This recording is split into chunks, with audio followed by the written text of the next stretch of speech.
Yo, what's up guys? Yeah, PokeaimMD here. I'm a streamer for Tempo that loves competitive Pokemon. Today we're discussing balanced team compositions in Sword and Shield OU.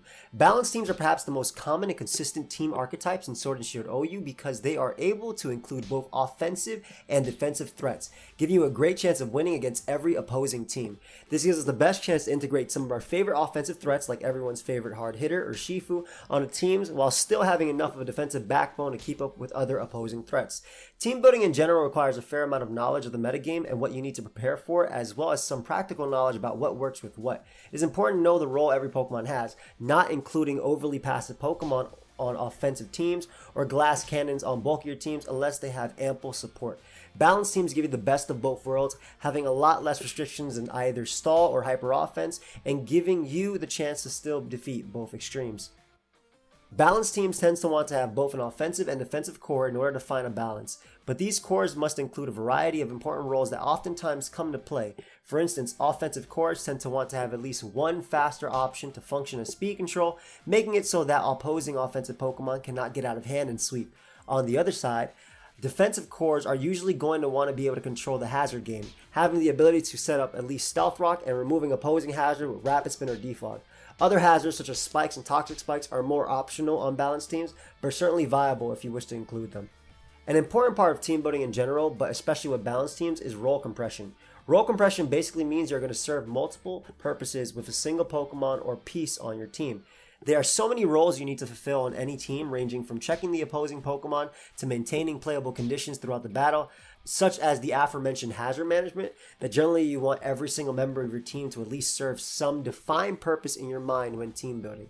Just to go through a rough list of some of the major roles that come to mind, I would say that balanced teams are inclined to want to include hazard removal, stealth rocks, speed control, a Pokemon comfortable absorbing status, an offensive backbone to make progress, and a certain degree of longevity, or a Pokemon that have recovery essentially, in order to stack up well with opposing balanced teams. For the record, this does not mean that the games have to draw out in crazy long Toxapex Clefable type of wars, but rather have longevity, can transition into using these Pokemon to pivot into your offensive Pokemon safely in order to make cleaner progress on the opponent's team. Because this is very important, let's go into a bit more detail on defensive cores. These cores tend to want to have enough coverage of opposing threats to where you do not feel overly vulnerable against many common threats, while also providing you openings for your offensive threats and covering the hazard game, both in terms of setting them and removing the opponent's hazards. Let's start with hazard control. Defog and Rapid Spin are both fantastic moves to integrate at least one of onto your balanced team. Pokemon like Manabuzz and Corviknight are considered premier hazard removers due to their ability to repeatedly defog and serve various other defensive roles such as handling Excadrill, Mandibuzz checking ghost types like Dragapult, and Corviknight handling strong physical attackers like Rillaboom. If you cannot use one of these two other defog users like Mantine, who is the best check to Volcarona in the game, and Skarmory, who can also be a physical wall or set up spikes, can also fulfill this role. Rapid Spin is a lot more limited than Defog, and Excadrill is considered a more offensive Pokemon, but it has a good defensive typing and is immune to Volt Switch, making it a solid Rapid Spin user on some teams as well. Speaking of Excadrill, it can also serve as a Stealth Rock setter. Alongside fellow ground type and physical wall Paladon, all around utility Pokemon Clefable, and Como, it makes up a group of the most common Stealth Rock setters in the metagame. Other options like Chansey and Rhyperior also see some uses as well, with the former being an amazing physical wall and latter doing a great job at limiting select physical attackers and offensive fire types. Other Pokemon like Ferrothorn and Toxapex can also set up different entry hazards like Spikes and Toxic Spikes respectively, which also can have a place on balanced teams. But this is far less necessary than Stealth Rock as they only impact most grounded Pokemon, not every opposing Pokemon. Moving past hazard control, defensive cores can also include certain defensive pivots and walls that fulfill practical roles on teams that help them stand up to the threats of the metagame.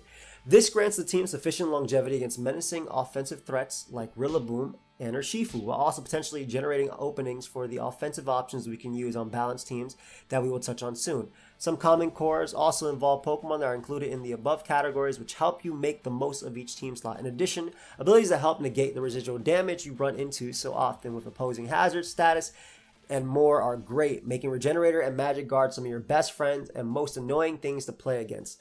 Some sample defensive cores include Pokemon like Toxapex, Amoonguss, Slowbro, Tangrowth, and Clefable because of this. These Pokemon are also able to absorb status too, which means that you are going to be less worried about repeatedly risking offensive options.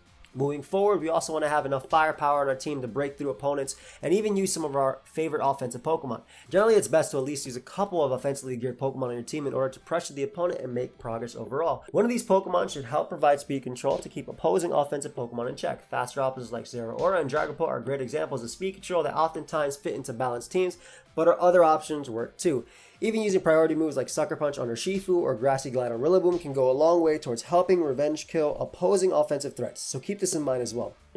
The aforementioned Urshifu and Rillaboom also provide great offensive presence on the team, giving you a very strong physical attack. Cinderace, although banned, can fulfill a similar role, but it is more versatile and can function as a pivot with U-turn or sweeper with bulk up as well, making for a great addition to balanced teams. On the other side of the spectrum, there are plenty of strong special attackers you can use as well. Magearna is the biggest one to note here as it can do so many things, including function as an absolute nuke with choice picks. However, it was recently banned in the tier. Beyond this, we also have options like Nasty Plot users like Alakazam and Hydreigon or even Quiverdance Volcarona, all packing a major punch on the special end. Overall, fitting complementary offensive presence onto your balanced team is a great way to integrate your favorite Pokemon and also make progress in games. It is able to mitigate problematic matchups against certain defensive Pokemon and have a lot of fun along the way. Overall, balanced teams are able to combine both offensive and defensive options in order to tackle the entire metagame. They give you the best chance at consistency in a pretty hectic environment, especially on the latter, and should always be considered. If you want to use your favorite offensive or defensive Pokemon, balanced teams give you the best opportunity to try them out. So thank you so much for listening. I've been PokeaimMD. I'll see you guys next time. Goodbye, my friends.